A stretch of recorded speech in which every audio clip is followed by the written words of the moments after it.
Hello, my lovely subscribers, my amazing cybernets. You are welcome to today's episode on Systemary Nigeria channel. If you're a brand new subscriber, I welcome you to my channel. I am Egbe Eyong Akumbe. I am an expert in energy, natural resources, and sustainable development law. In today's episode, I want to talk about geopolitics in natural resources. I want you to know the relationship between geopolitics and natural resources. Actually, they are closely related. You are not new to my channel, so you should definitely know what natural resources is. If you are new, know that they are just elements that exist freely in nature, while some replenish themselves, like solar energy, water resources in the water cycle. You use them, but they keep coming back, they do not finish. Some others do not replenish themselves, like petroleum and mining minerals. That's for the definition. Now, let me quickly define geopolitics to you.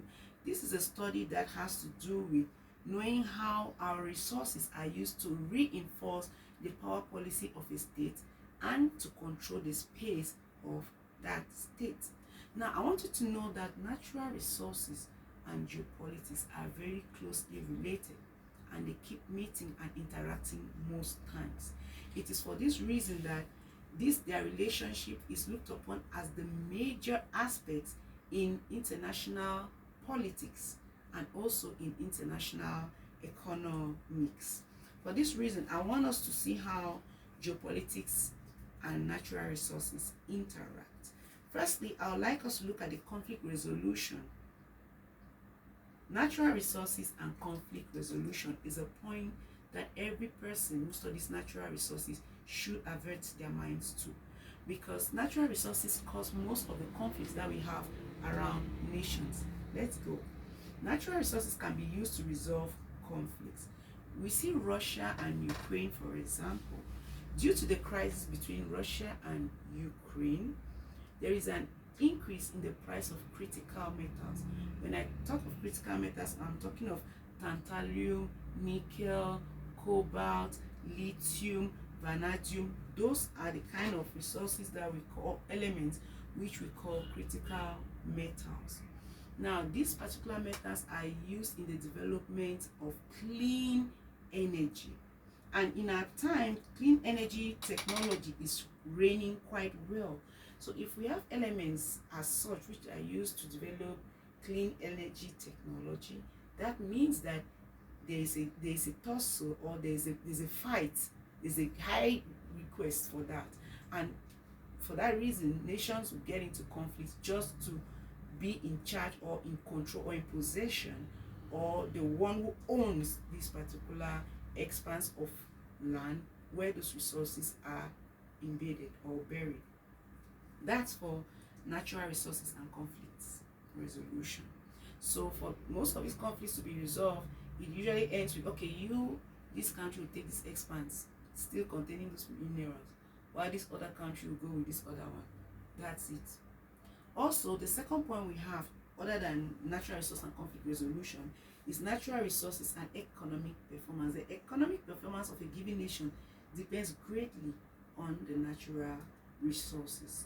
Now, we have, for example, forest rents, and we have gross domestic products, which actually increase the geopolitical risk.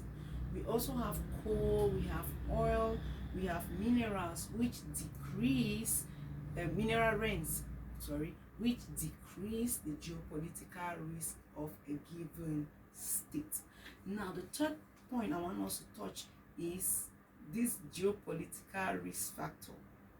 What does it have to do when we get to the countries being allowed to look at this particular factor as the main?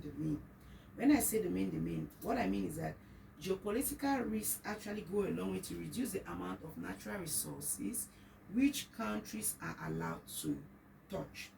This means that some big nations will come into your country, and because this particular country has very low science and technology, which most times has to do with the third world countries, as they have been graded third world countries, like more countries in motherland, these countries have come up with a way of controlling the third world countries by saying you are not allowed to exploit or to use minerals up to this quantity. That means you are allowed to use just this particular portion. This means that the amount of natural resources which a country is allowed to use has been reduced by policy, by mere policy. The countries in charge, the world power, will just say, hey you, that small country, Congo has suffered. Congo has suffered because they have low, not only Congo, Nigeria has suffered, because there was a period of time when coal, the use of coal was banned. So Enugu that was so blessed with coal, for example, wasn't using it just because they stopped. Those world powers, let me say for example UK, had come up with something. You just sign that. I don't want to get into politics. That's why I'm just trying to talk like up. Sign that you can't use this. Just because they feel that the science and the technology is quite low. So they are afraid that this country possessing its natural resources will misuse it. So they just come up with a policy and say, hey, you can use only this reduced amount. That's all I want to talk about as far as geopolitical risk is concerned. Now we know that it reduces the amount of natural resources that countries with low science and technology are allowed to use. Now I want to talk about the very last point. Of course, not wanting to get into politics, although I'm talking about geopolitics. I like to talk about resource competition. This means I'm looking at the competition for natural resources by different countries. Countries or even regions, different countries, let's say Congo, Equatorial Guinea, or Nigeria, Cameroon, that's because of their border, or Central Africa, Cameroon, because of their border, or Chad. These different countries, or again, within Cameroon, for example, the conflict that happens between Territory A and Territory B, which are all within Cameroon, is what I am looking at when I talk of competition for resources. Competition for resources usually happens by neighboring countries or by regions within a given country which are close to one another.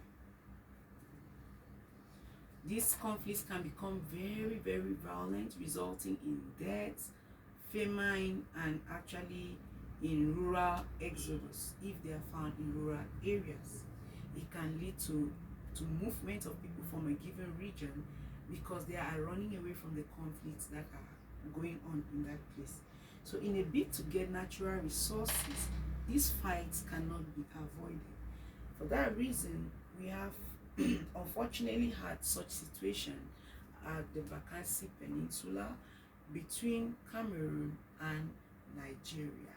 This is because the Bakassi Peninsula, for example, is falls within that region that is blessed with so much petroleum.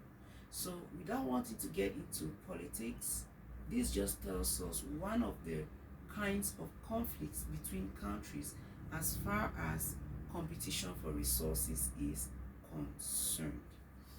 With this, I come to the end of our talk on the relationship between geopolitics and natural resources. So we have seen how they function together. I hope that these points I listed are going to broaden your mind as far as geopolitics and natural resources interaction is concerned. So hoping that this very quick topic or quick explanation of the relationship between geopolitics and natural resources was of great help. I hope to meet you in my next episode as we keep flying high with different topics that empower us as energy, natural resources, and sustainable development attorneys, counsels, and experts. Wherever you fall, I hope my topic of today is going to be very beneficial to you. Have a wonderful time and see you in my next episode. Bye.